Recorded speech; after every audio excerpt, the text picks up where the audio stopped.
Good morning, friends. It is so good to see you. And as people continue to join us, we have Anita LaFoon, Courtney Willis, and Danette Sneed-Perez in the chat room, greeting you and asking you to sign in and give the place where you're from, what church you serve, and where you are from. In our state and beyond. We actually will plan to have some guests with us from, I think, Texas and South Carolina and Virginia. And Meredith Stone is with us this morning from BWIMNC National. Thanks for that wave. And you'll be meeting other people throughout the day. What an exciting time. We have 73 people registered for this call this morning. And remember the question, what is your petition? You will hear that played out this morning through the music, through the scripture reading, our message, through a panel discussion that will be live, and then a wrap up between Virginia Taylor and Jay Keevy, who shared office space for 5 years, and who knew that sharing of office space would benefit us on this day in September, the first day of fall. So we are glad you're here. I'm Kathy Gore Chapel, Executive Director for Baptist Women in Ministry of North Carolina. And we welcome you to a symposium that we thought by now for sure would be in person, but we're getting really good at the pivot. You were just part, as you entered in this morning, of the BWIMNC exhibit hall, virtual exhibit hall. And this was an experiment for us. We have been wanting to showcase our writers and authors who are in our midst, women and men who support women in ministry, and the books that they have written and offer through a variety of publishers. We will put this carousel of authors on our website and on social media, so you will have a chance to follow up on that. Also today, we will be choosing 7 winners from our guest list today, and we will let you know who you are, and we will give 1 free book from each author out there. So know that that's coming, and we will let you know who those people are in the e-news, but we're going to make that choosing from our list who are registered here today. So we are glad that we can do that kind of giveaway with you. So welcome. We're glad you're here. Others continue to join us. If you are on the BWIMNC Leadership Board, will you please add to your name BWIMNC Leadership Board so that people will know who our board members are, and you will see them pop up in different places in leadership throughout the day. So we welcome everyone.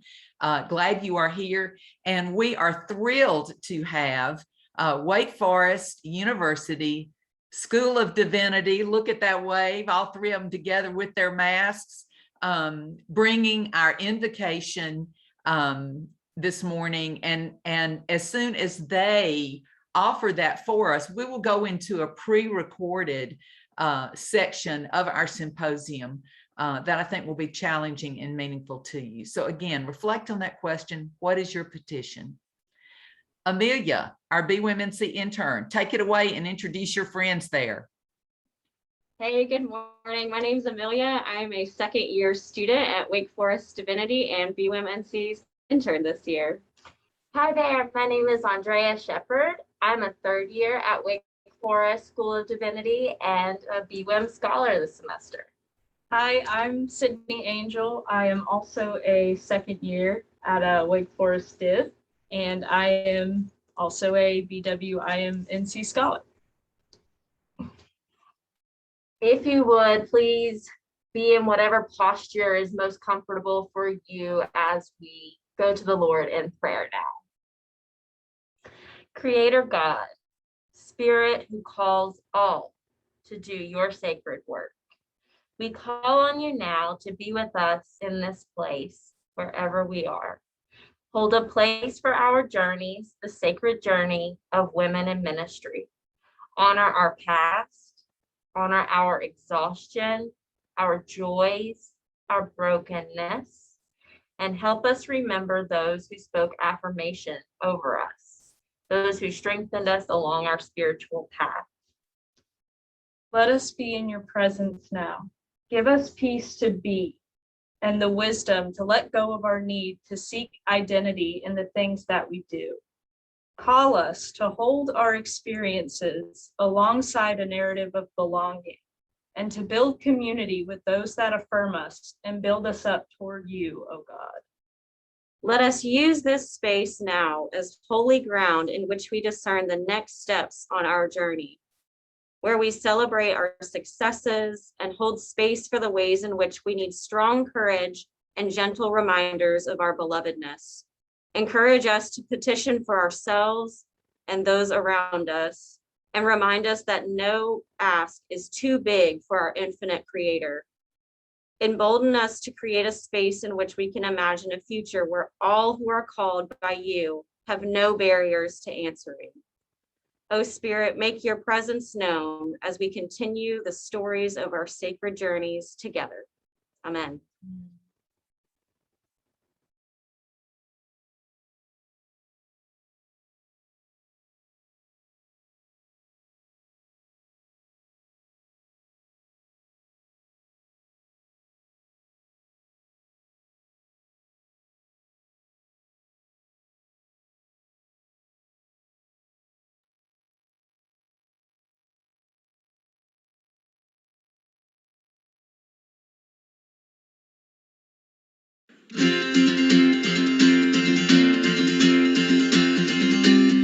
There's a work that God began in you, and her light is shining through, with the strength to conquer every storm and the love to be transformed, in the justice and the unity of the Christ who sets us free. We live into all that we are called to become.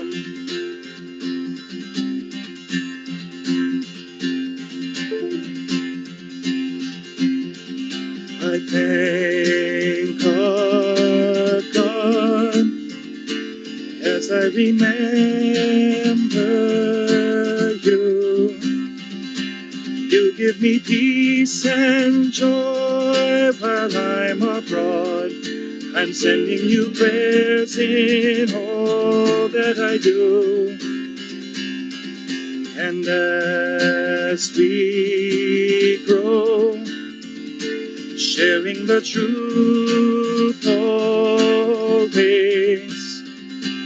I put my trust in you, and this I know, that you have been faithful all of your days. There's a work that God began in you, and her light is shining through, with the strength to conquer every storm and the love to be transformed, in the justice and the unity of the Christ who sets us free. We live into all that we are called to become.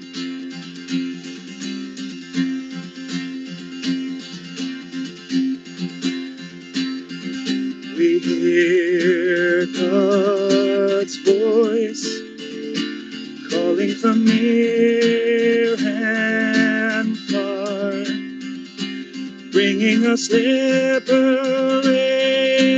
in the choice to recognize just who we really are.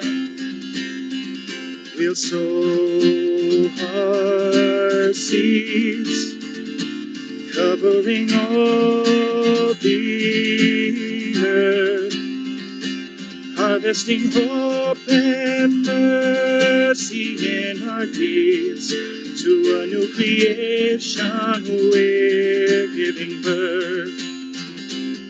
There's a work that God began in you, and her light is shining through, with the strength to conquer every storm and the love to be transformed, in the justice and the unity of the Christ who sets us free. We live into all that we are called to become.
in the silence.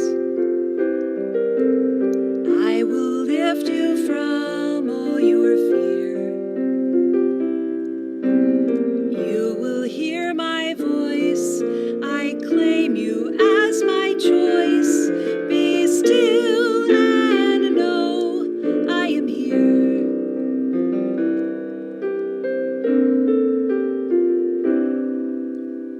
I am hope for all who are hopeless. I am eyes for all who long to see. In the shadows of the night, I will be your light. Come and rest in me.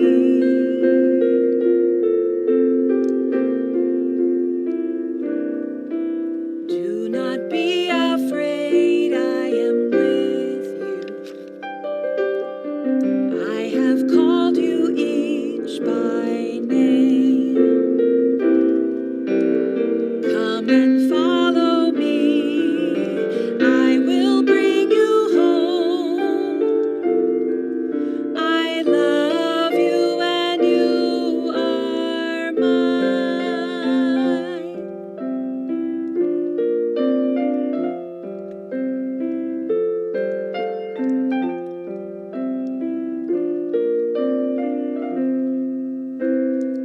I am strength for all the despairing, healing for the ones who dwell in shame. All the blind will see, the lame will all run free, and all will know my name.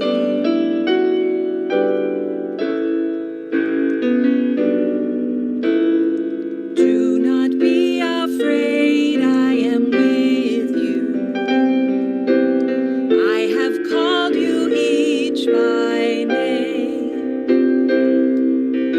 Come and follow me. I will bring you home. I love you and you are mine.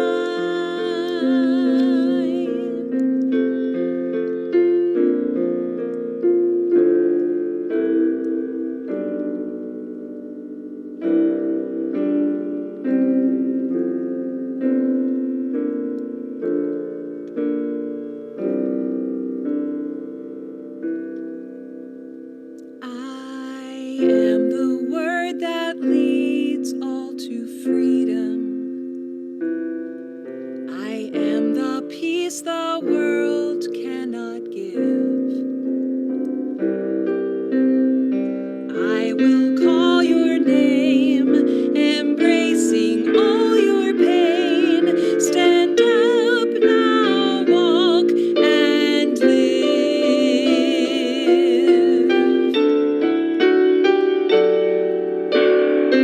Come and follow me. I will bring you home.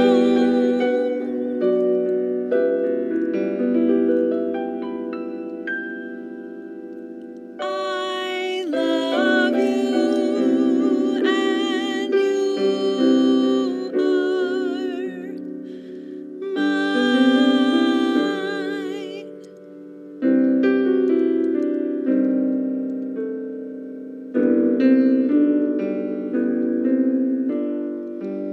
You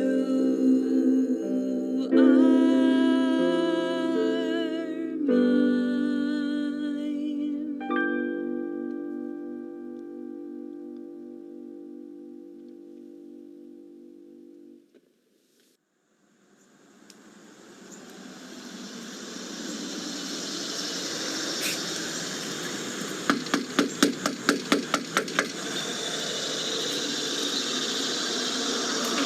Come on in.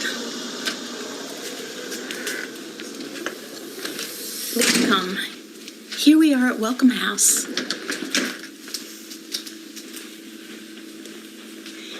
This is one of 22 houses across North Carolina and Tennessee that are part of the Welcome House Community Network.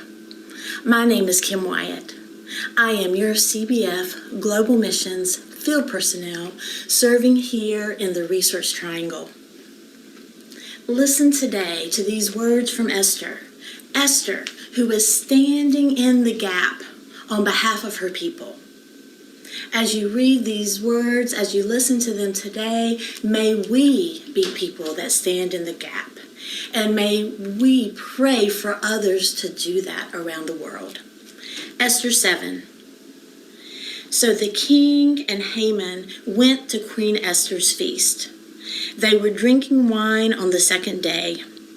The king again asked, "What do you want, Queen Esther? I'll give it to you. What do you want me to do for you? I'll even give you up to half of my kingdom." Then Queen Esther answered, "Your Majesty, I hope you will be pleased to let me live. That's what I want. Please spare my people. That's my appeal to you. My people and I have been sold to be destroyed. We've been sold to be killed and wiped out. Suppose we had only been sold as male and female slaves. Then I wouldn't have said anything. That kind of suffering wouldn't be a good enough reason to bother you." King Xerxes asked Queen Esther, "Who is the man who has dared to do such a thing? And where is he?" Esther said, "The man hates us. He's our enemy. He's this evil Haman." Then Haman was terrified in front of the king and queen. These are the words of the Lord. Thanks be to God. What is your petition? That is the urgent question before Queen Esther. The keys to equality are within her reach, for the king is going to offer her half, not less.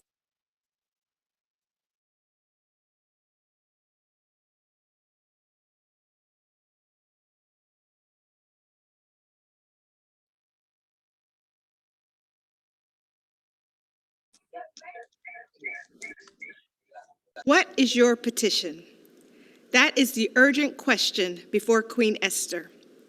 The keys to equality are within her reach, for the king is going to offer her half. Not less than 10% of churches bold enough to call a woman pastor.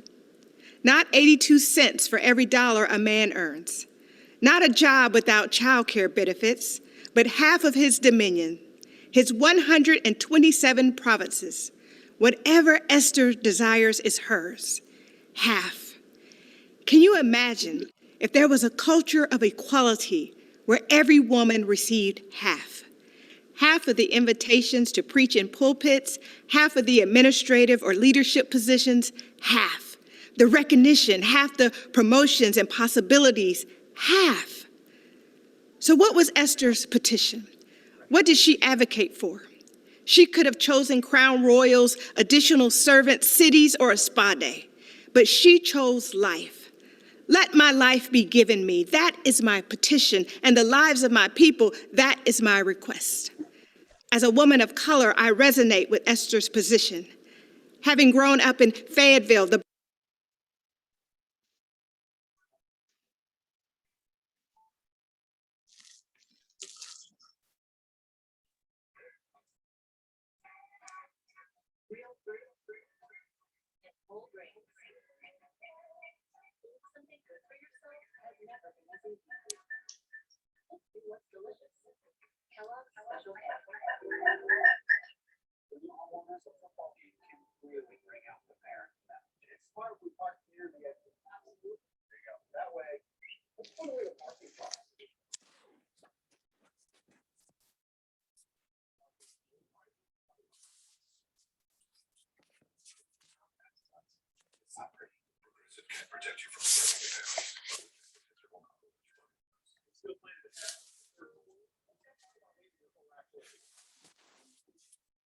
or leadership positions, half.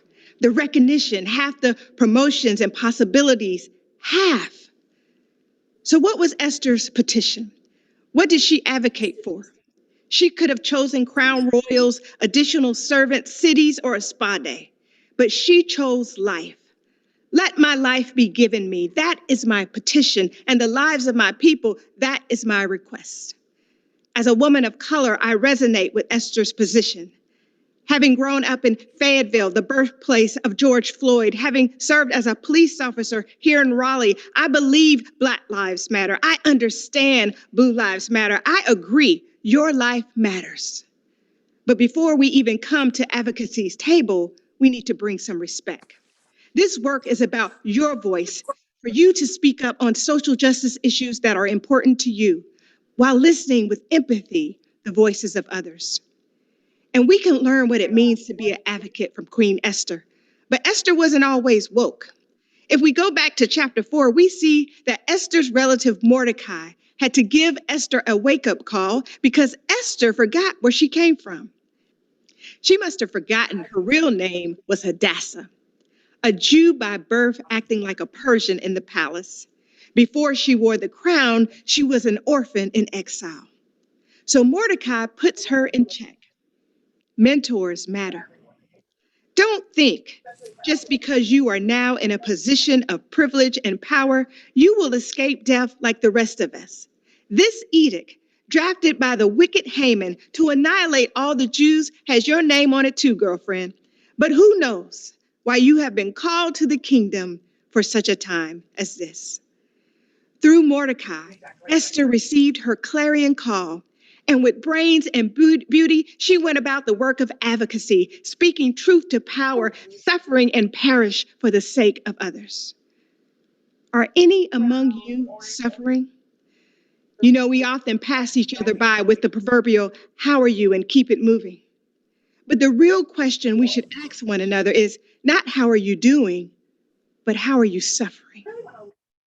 How are you imitating Christ and participating in his suffering in the world? How have you been wounded by church hurt or denominations? Have you been called names or told to go home? Have you been harassed, told you don't have control over your own body? Have you been overlooked, left out, bamboozled, led astray?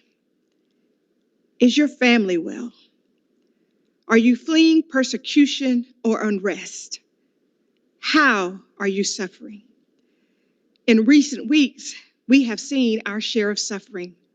We have remembered the names of the 2,977 lives lost during 9/11. We have seen women and men in the path of Hurricane Ida struggling to get water out of their basement stairs. We saw men clinging to C-17s in desperation to flee Afghanistan, and Afghan mothers throwing their babies over barbed wire in the airport in Kabul. Women advocates like Mahbouba Sarah, founder of the Afghan Women's Network, knows what it's like to be an advocate who suffers.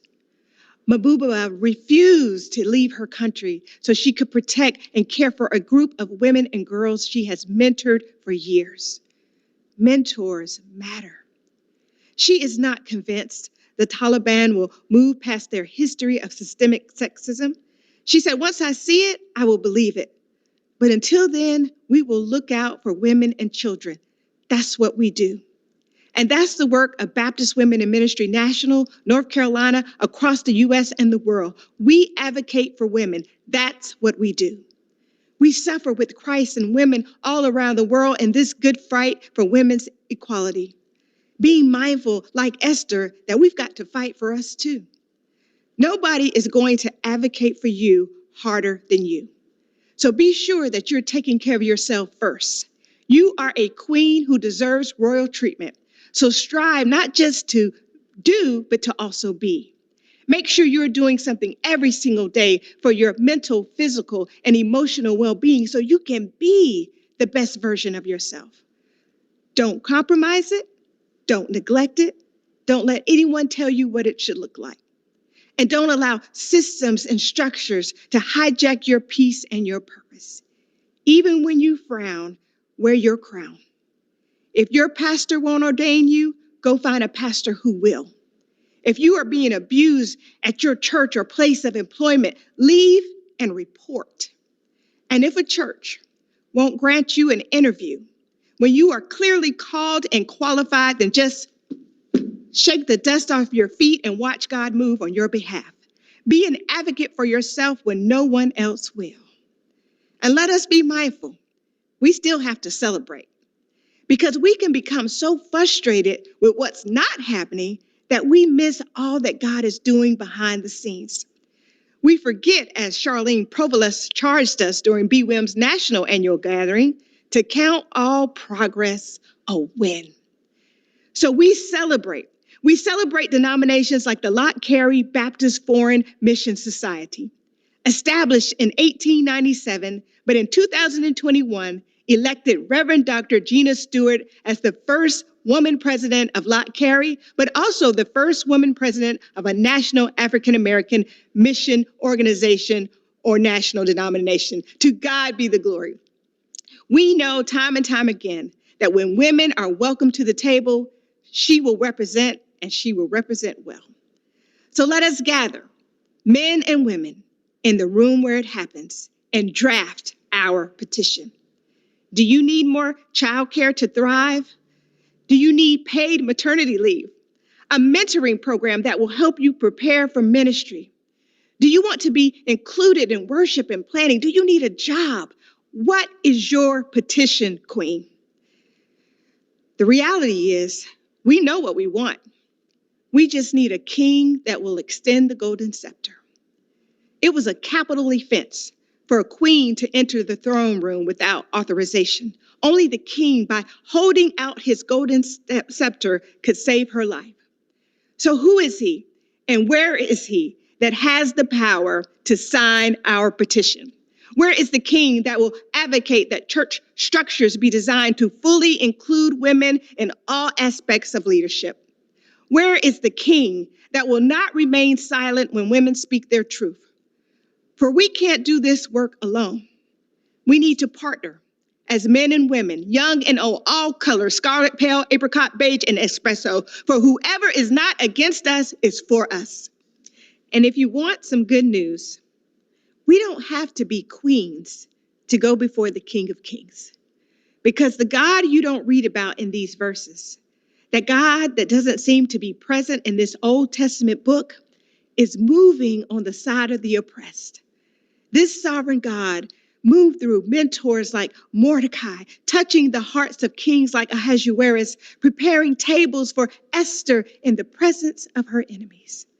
That same invisible yet ever-present God is calling us for such a time as this.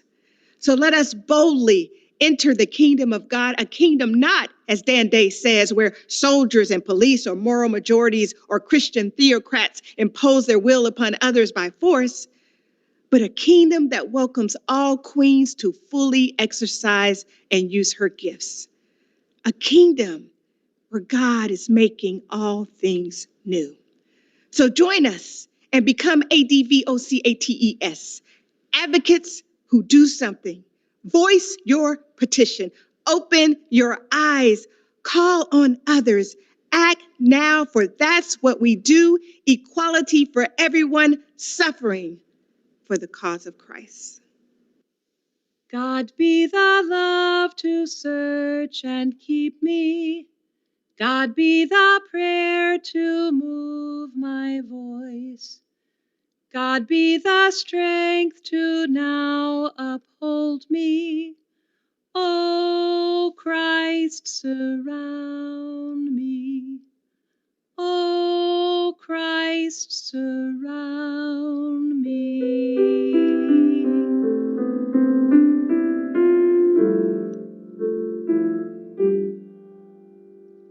Walking behind to him my journey, going ahead to light my way, and from beneath, above, and always, O Christ, surround me. O Christ, surround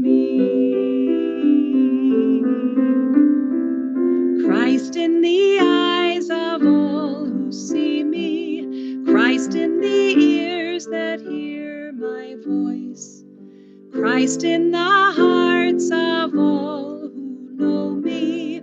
Oh, Christ, surround me. Oh, Christ, surround me.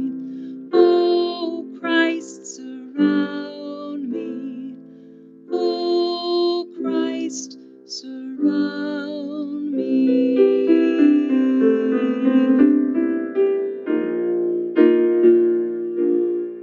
The Lord of life, a vine is he, and grafted to him we must be, and thus we yield abundantly sweet fruit for all to taste and see.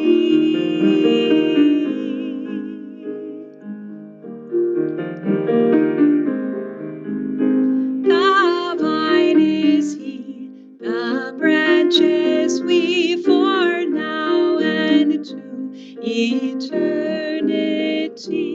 God's word sown deep in us will be the sun and rain.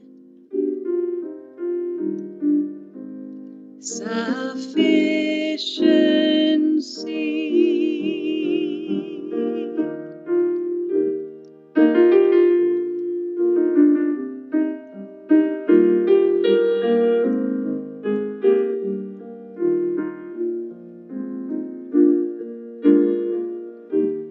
I am the vine, you are the branches. Remain in me. I am the vine, you are the branches. Stay here with me. Remain in me. Remain in me. 'Cause apart from me, you can do nothing. Remain in me. Remain in me. Remain in me. 'Cause apart from me, you can do nothing. Remain in me. 'Cause apart from me, you can do nothing. Remain in me.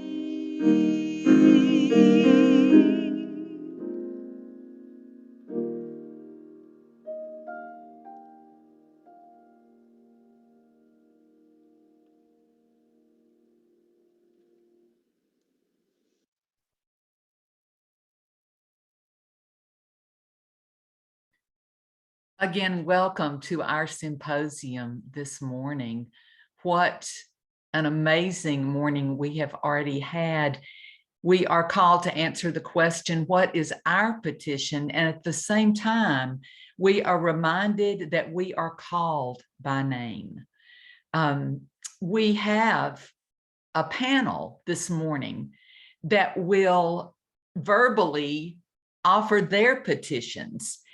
And we want you to know this is just a sampling of the petitions out there from Baptist Women in Ministry. Amy Andrews, leadership board member, past co-convener, is going to join me in facilitating this conversation today. And I want to start by letting you know about a question I asked Pam Durso, former BWIMNC executive director and now president of Central Seminary, who was offering a lecture series at Gardner-Webb School of Divinity.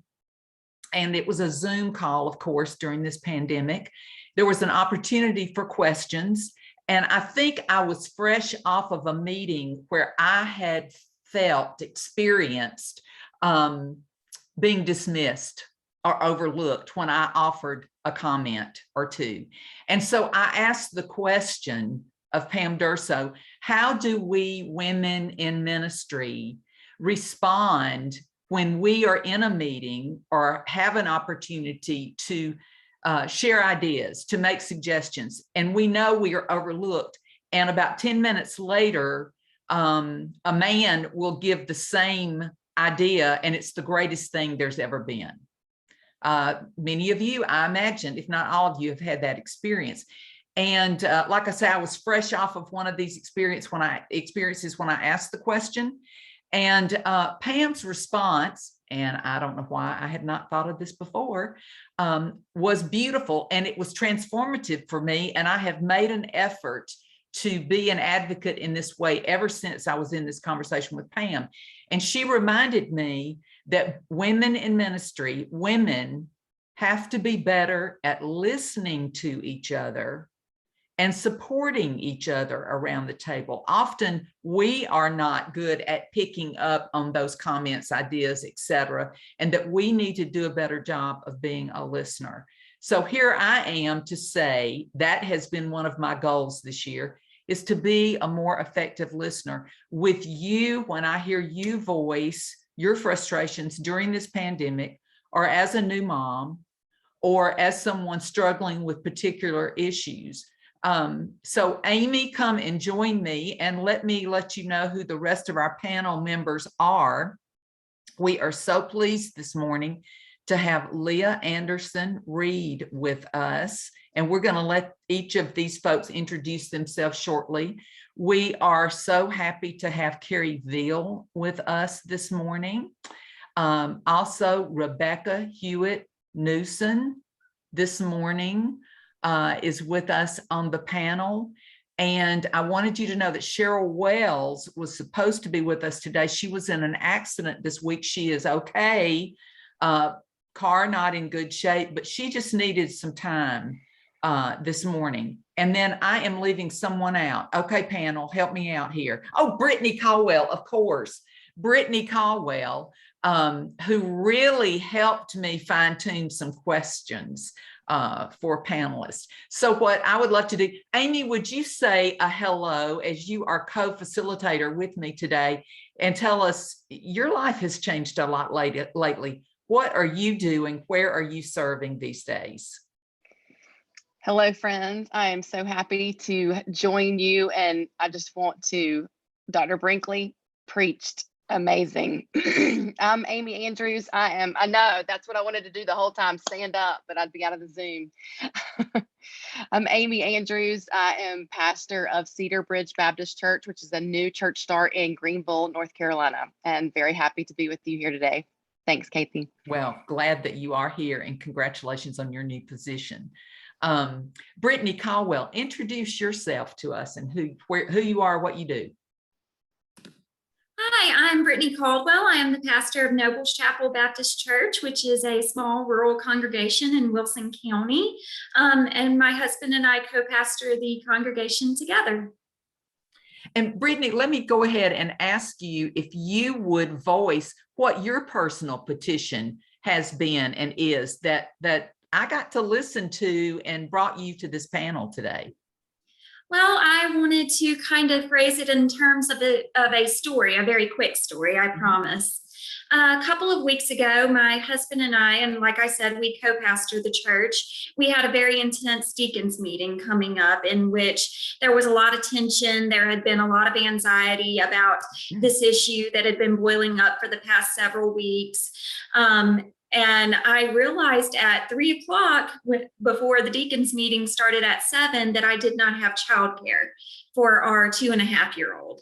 And like a mad woman, I started texting everybody that I knew, and time again, people said, oh, I'm sorry, I can't, I have this, I have that, I have a meeting, I have this, I have this. It took me, it was the 7th person that I text that finally said, oh yeah, you know, it was our chair of deacon's wife. She said, I'll come and I'll watch her in the nursery while y'all are, you know, meeting in the conference room. And I said, great. And I would like to tell you that that's the only time that's ever happened, but that is a weekly event for my husband and I. Not that I forget, normally I don't forget and have to figure it out the day of, but it is constant. It is every time, it is Sunday mornings, it is every committee meeting, every deacons meeting, every time we have an event like Fall Festival, Vacation Bible School, everything. We have to try to find childcare, and we honestly do not have enough money to be able to afford to bring someone in to watch her every single time, which leaves me to texting church members, trying to find someone that will watch her. And I cannot do ministry well if I don't know where my child is and if she's being properly taken care of. So this is my petition.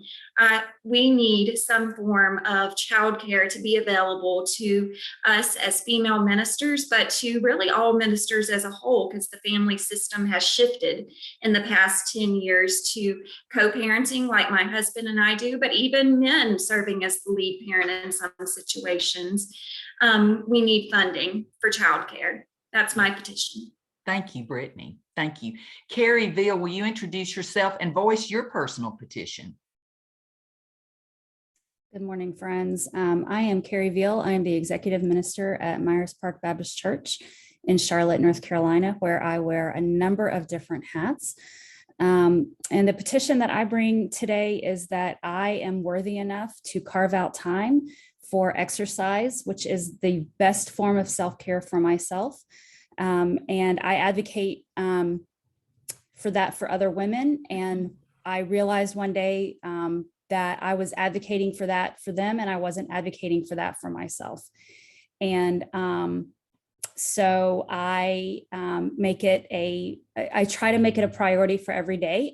Some days I'm more successful than others, but I'm petitioning that I am worth enough to carve out time in my day to make exercise and overall health an important priority for my life and for the other women who are in my life. Thank you, Carrie. Thank you.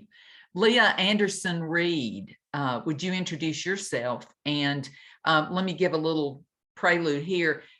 During Holy Week, we had asked different people, still during this virtual time, to offer daily devotions. And we asked Leah to do one on Good Friday. And she talked about loss, the loss that Jesus was experiencing, the grief, the anxiety, looking toward Good Friday, but knowing what would happen with that weekend. And she compared it, and she actually asked me, is it okay if I do this? I don't want to be too personal. She said, I said, no, please do this. And she compared it to grief and losses she has had in her life. And in that devotional for that week, we received over 2,000 hits on her devotional, which told me about the level of grief and loss that women in ministry are experiencing. And that was really a place where I was able to listen, and I hope offer some things that would be helpful for all of us. So Leah, introduce yourself and tell us about your personal petition. Hey everyone, I'm Leah Anderson Reed. I am the minister with community at First Baptist Church in downtown Raleigh. In my current role, I help generate opportunities for our congregation to engage in the life of our local community and neighborhood. So I wear a lot of different hats in that position that involve overall responsibilities with hospitality, communications. We have a clothing ministry and a benevolence program we started called Housing All. My petition is destigmatizing infertility, miscarriage, and the road that some of us walk to become a mother. I'm going to talk about that journey a little bit later on. But a lot of this has to do with the role that women are expected to play in ministry. 99% of our church systems and policies, even down to the ministerial robes that we wear, are all designed for men. The systems were made for men by men. And so being a woman in ministry involves paving your own path within your system. So like me, probably a lot of you have had to write your own maternity leave policies, You have had to walk into positions that had no childcare benefits, as Brittany mentioned. And these are well-meaning church systems filled with wonderful people that simply have never had to think about how to best provide for a woman on staff. So I want to see more churches rally behind women, advocating for them so that we don't feel like we have to do all of that legwork alone. Thank you, Leah. And Cheryl Wells, this morning, we had asked her to speak to the spiritual piece. She is a spiritual director. And we know how often we let the spiritual part of ourselves go, or we tack it on at the end because we are so busy providing that for others. And we know that that doesn't always work. But Cheryl would have spoken with you about the challenge to nurture ourselves spiritually. And so we have been seeking to do all these things with BWIMNC in the last several years, but we really want to build on that and get to a place where we can have a retreat perhaps and do workshops on all these areas, including health and fitness. So know that that's coming, that we take seriously what you're saying and we are listening. Rebecca Hewitt-Newson speaks to parenting, to mental health issues, to a variety of topics. So Rebecca, would you introduce yourself, please, and tell us about your personal petitions? Sure, I'm Rebecca Hewitt-Newson. I am pastor at Emmaus Way in Durham, alongside the fabulous Molly Brummett-Waddell, who I think is on this call too still. We are co-pastors.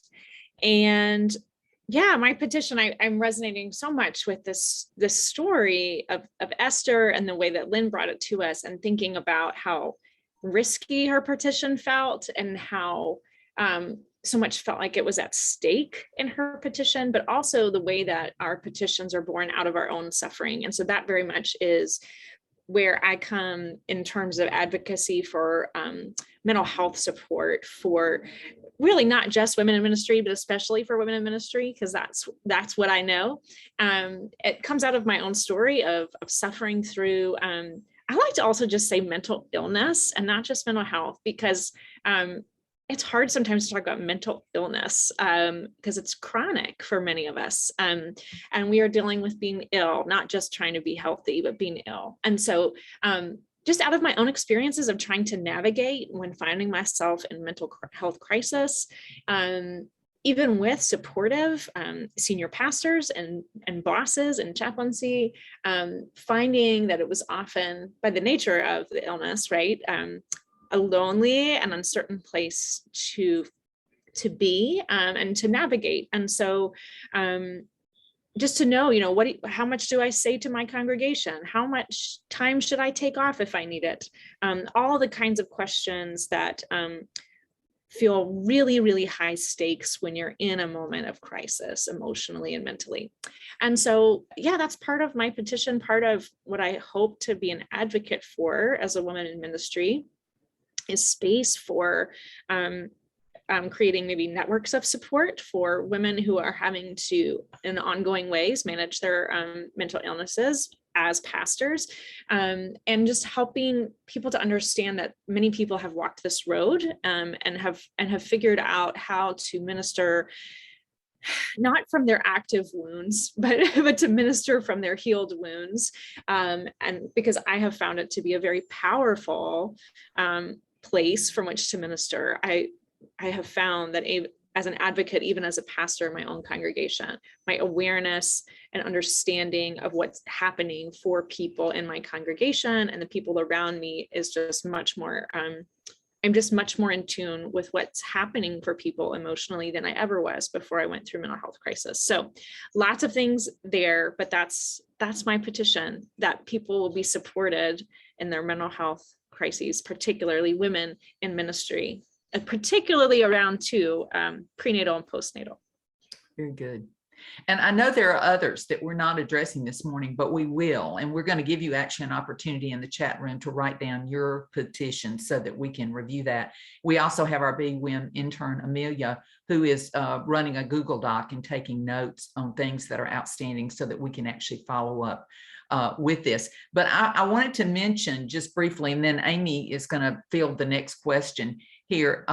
You know, people that are taking care of a husband who is sick, and what that brings up. There are several people that have had to deal with that, and myself included, but also people who are taking care of their parents. There are people on this call that they have the responsibility of parental care at this point in their life. Well, that brings up a lot of things as well. And so those are petitions of how to handle that, how to get support, how to have a network that advocates for you. Amy, take it away.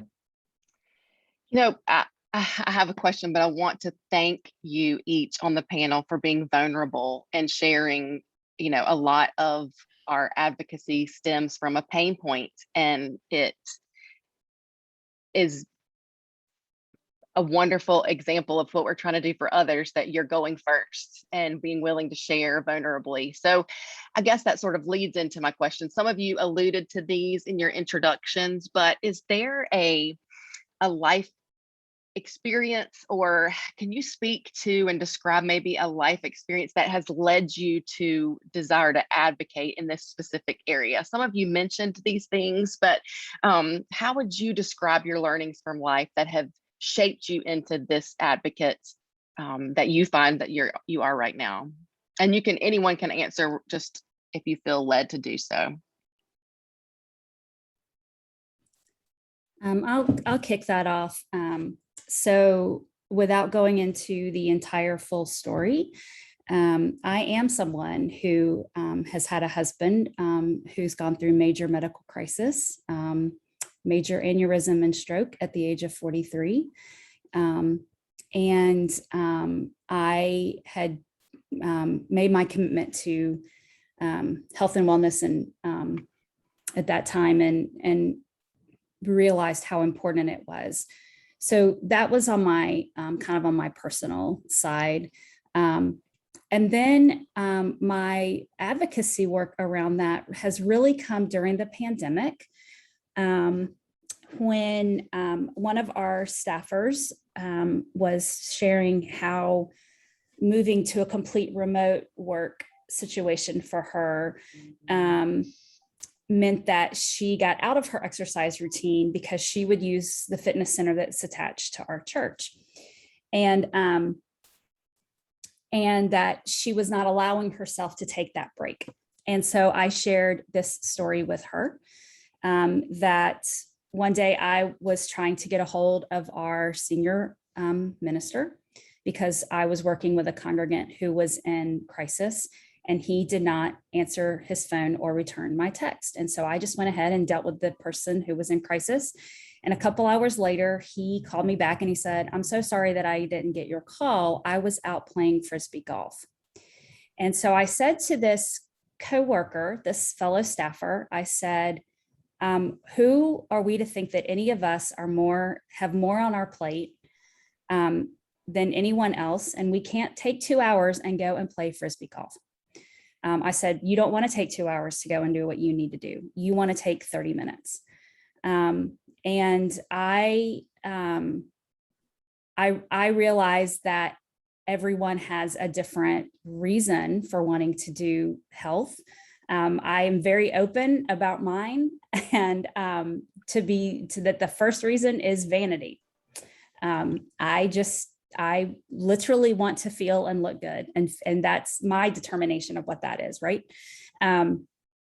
So I started advocating for that for my cohorts on staff, because sometimes some of us are really good at saying, this is what I need. And some of us need encouragement from an outside voice saying, you need this, and you know that you need this. And it's okay for you to take this time for yourself, because as a therapist once told me, no one is going to take care of you but you. And to me, that is really at the root of what advocacy is to say, no one's going to take care of you but you. And I'm telling you that's okay for you to do that, whatever that looks like. Thanks, Carrie. Anybody else? Yeah, so I talked a little bit about why advocacy for childcare in particular, but I wanted to talk a bit about my journey to becoming an advocate. I am actually a registered nurse, and I still continue to practice. And in my work as a registered nurse, I have learned to become a very working in healthcare settings have become so hardened to things going on around them that to their room number and their disease process, what they have going on. So I have learned, whether it's I am actually in the room with a appropriate to them or about them or talks about them as if they're not there and listening, I will say that's inappropriate. Speak to the patient. I have also learned, when sometimes the doctor makes a plan of care that makes no sense for this patient when they actually get home, to go and to say, like, this is not an appropriate plan of care for this person.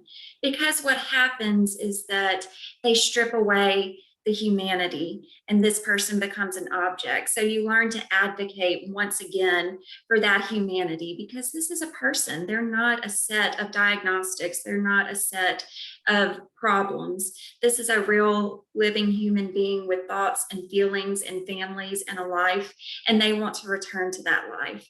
So advocating for their humanity has always been important to me.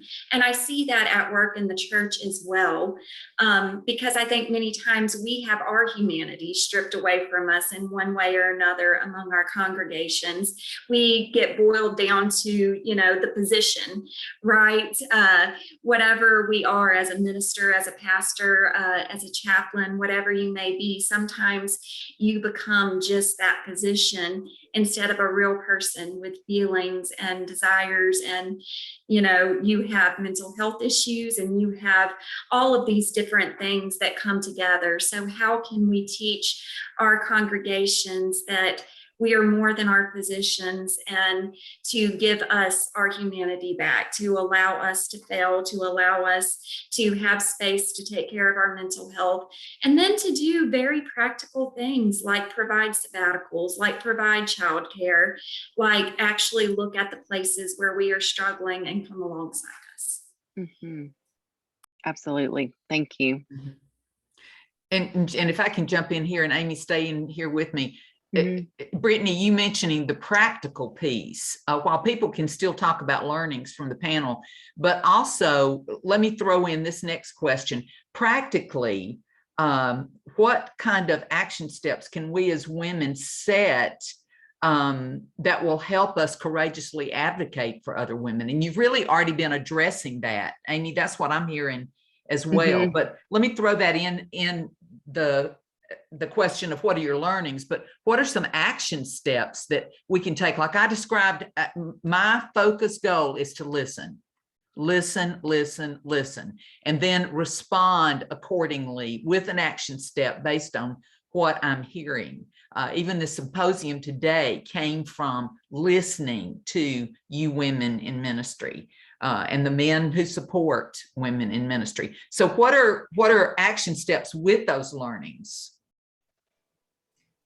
I'll jump in here, and it kind of, I can share a little bit of my story and it'll lead into action steps, I think. So, my husband and I have had a long road to becoming parents, but it's certainly not an uncommon road, and we are not unique at all to the challenges that we face. We went through years of infertility, and that was followed by 6 fertility treatments and a miscarriage last year. And ultimately today I'm 29 weeks pregnant with a healthy little boy. Very excited about that. But when we had our miscarriage last year, we walked through it in a pretty public way. I had to let my church know because I needed to take some time off to recover. And we also really wanted to destigmatize miscarriage. And we wanted to help in any way that we could try to remove some of the shame that is often associated with infertility and miscarriage. I will say that we felt very nervous and anxious about sharing such a personal part of our story, but we knew that we needed our community to surround us with support and with prayer. And the only way that that could happen is with vulnerability. And you know what happened? We got flowers, we got meals delivered. I received 72 cards from women in our church that said we lost a child too. We had no idea, but there is power in vulnerability. And there's power when we allow our congregants to walk with us in our struggle. I think we oftentimes feel like as ministers, we're not supposed to grieve. We're not supposed to struggle. We're the ones that are supposed to have it all together so we can provide care for everyone else. And we do that. But I just want to say there's power in sharing your story, whatever it may be, because that really gives you a seat at the table to walk with someone else through whatever it is that they are going through. So action steps, I would just say, try to be as vulnerable as you can, you know, I know that's a difficult thing to balance in ministry, because we want to hold space for other people. And we don't want our congregants always feeling like they have to care for us. But at the same time, we are women, we are real human beings, we are not robots. And so we need to be able to feel a certain ease about allowing other people to care for us when we are suffering. And the only way that we can do that is with vulnerability. Leah, thank you. And Amy and I talked about this yesterday. We want to leave you wanting more out of this panel discussion because we're going to follow it immediately in the next few weeks. You will see an opportunity for regional lunches, for conversation, but also for webinars on some of these topics that we will continue to follow up with. But also Amelia Britt, and I know I'm taking us out of the order, Amelia, that you and I have talked about, but it seems that this is a better fit right now.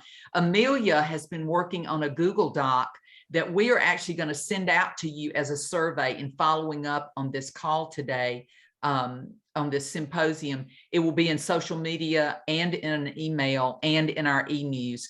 And we would love for you, as far as an action step, we would love for you to respond, because you can respond to the question, what do you need? And Amelia just included it in the chat room, the link, and I will also provide that as well in other ways.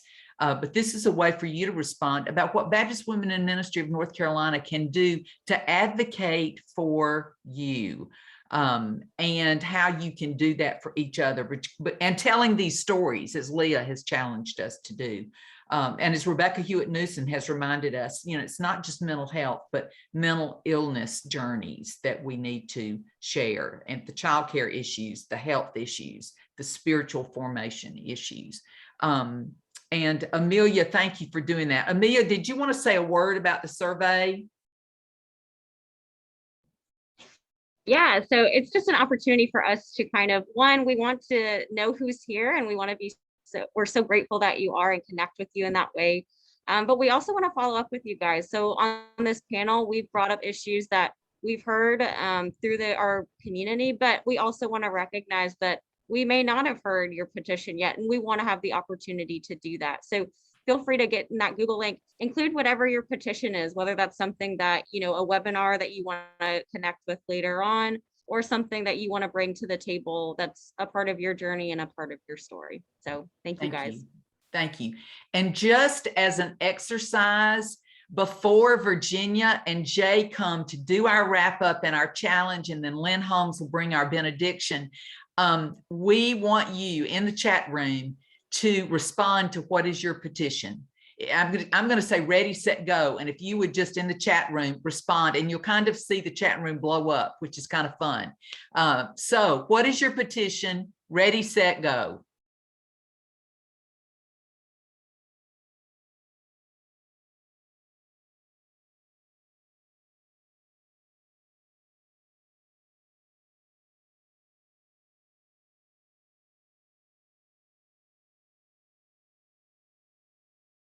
I'm reading. Thank you. Thank you. Virginia Taylor and Jay Keevy, y'all have a challenge for us to move from doing to being. Speak to us, please.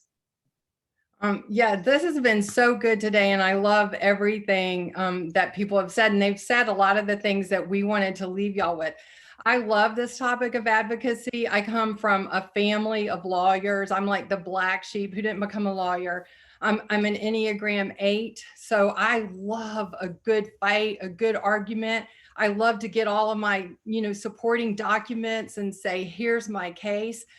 But there was a piece of that I was missing. And I realized that this spring I fought a big fight and I lost, and I was ready to throw in the towel.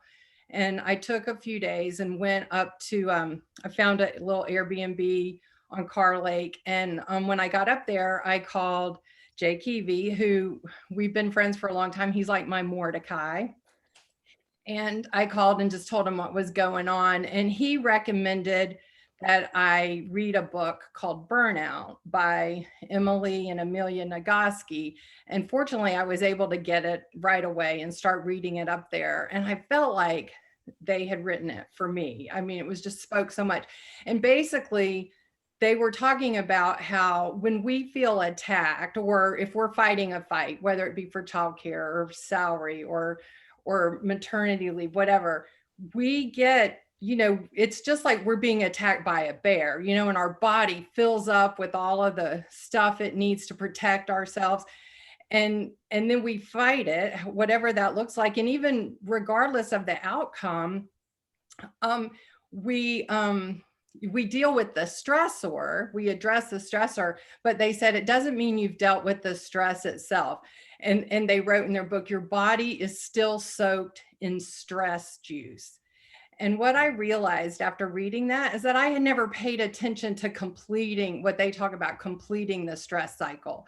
And that has been a game changer for me. And Lynn even addressed it in her sermon when she said, you need to take care of yourself, your mental self, your physical self, your emotional well-being. And like Carrie, when she was talking about exercise, I mean, that's one of the big ways to address stress is exercise. And I was talking to my therapist about it, which is another good self-care thing.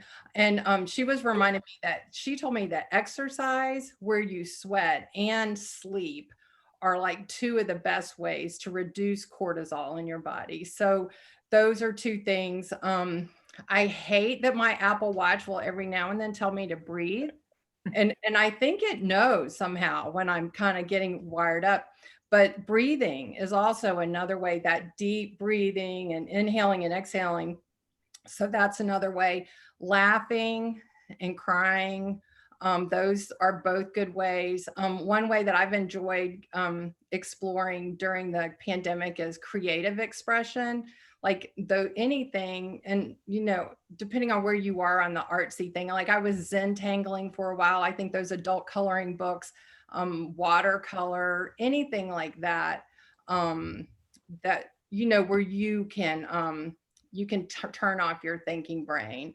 The other thing is even some kind of physical touch. And for people who live alone, I think this is really important, whether it's go get a massage or whatever, but finding a way that you can get touch, because that is an important way. I mean, one thing they said in their book is a 20-second hug, so try that. It really does. All of a sudden you feel your body relax. And then another thing they talk about, like if you're being chased by a bear, you're going to try to find a house and knock on the door and say, let me in. So connecting with someone who makes you feel safe is also a way. And Jay's going to talk about that a little bit. Thanks, Virginia. Thank you all for including me today. It has been an amazing morning. I appreciate that very much. And, Virginia and I really aren't going to talk about anything that y'all don't know or couldn't say better, probably. Our challenge really is to remember these things and to do them, the things that you already know that are good for you. And so, like Katie said, about 30 years ago now, Virginia and I were tossed into an office together on the third floor of a church that didn't have an elevator with desks 2 feet apart for 5 years. And she's an Enneagram 8. I'm an Enneagram 1. It was love each other or kill each other. And the Spirit used that time to knit us into a community of trust, truly. And so Virginia called me last year. I've called her every time that I've had a conflict at church or was considering a move or anything like that. And so we became advocates for one another. And so it occurs to me that as we advocate for ourselves and others, the challenge is to cultivate a community of trust, people who make us feel safe and help keep us safe. So this means finding that one person or two, if you're lucky, who will stand with you when you are telling the truth to others, and who will also speak the truth to you in ways that you can hear. Dr. Brinkley mentioned Mordecai's wake-up call to Esther. That's so critical, to have a person in your life who can tell you the truth that sometimes you don't want to hear, but can be transformative for you. Part of the challenge is to not be so focused on ourselves or on our adversaries that we quit listening to our friends. I see lots of clergy who struggle because they've stopped listening to their friends. So take some time, think about who this person or who these people are for you. How do you need to cultivate this kind of community for your life and ministry? What kind of covenant do you need to make with someone about sort of holding each other in truthfulness? Thank you, Jay. And Enneagrams have been mentioned so much this morning. And I want you to know that our own Carrie Veal is about to be certified in that training, and that we've got something coming for BWIMNC that will deal with Enneagrams and help us. This will be a help, yes, for us. So I think very exciting. I want to say this morning, thank you to Parable Media, who puts together our video work, Josh Owens, who was doing our magic of interweaving pre-recorded with live. And we thank you so much. Our leadership board, who is here and who led out with the greeting in the chat room and panel participation, leadership in that way. We have an amazing board that is divided into teams of telling stories, opening doors, and building community.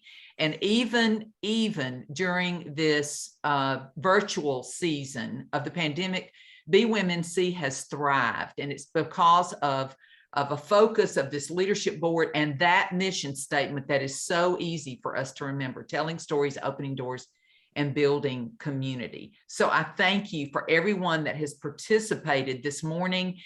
We will choose 7 winners, 1 free book from each author. We will get that to you and announce who those folks are.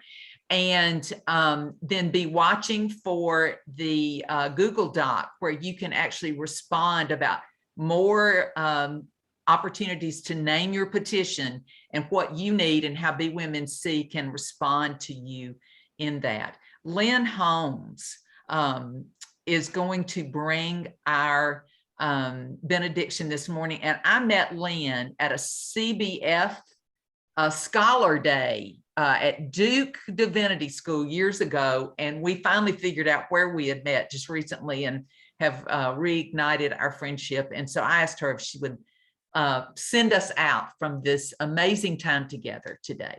Lynn. Great. Thank you so much, Kathy. A benediction for advocates. May we learn from Queen Esther the sacred calling of those who advocate for others. May we boldly advocate for justice, for love of neighbor, for mercy, for compassion, for righteousness. May we keep our eyes open to advocate for those who are suffering, the sick, the homeless, those who are powerless, the refugee, no matter where they are from. May we not be afraid to use our position and our privilege to petition on behalf of others. May we walk in God's purpose on purpose as we advocate for others. May we live into all we are to become. May we not be afraid to advocate even for ourselves.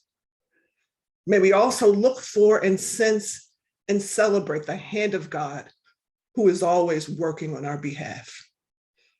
May we find courage to advocate even when it is difficult and not remain silent, believing that we have been called to become advocates for such a time as this.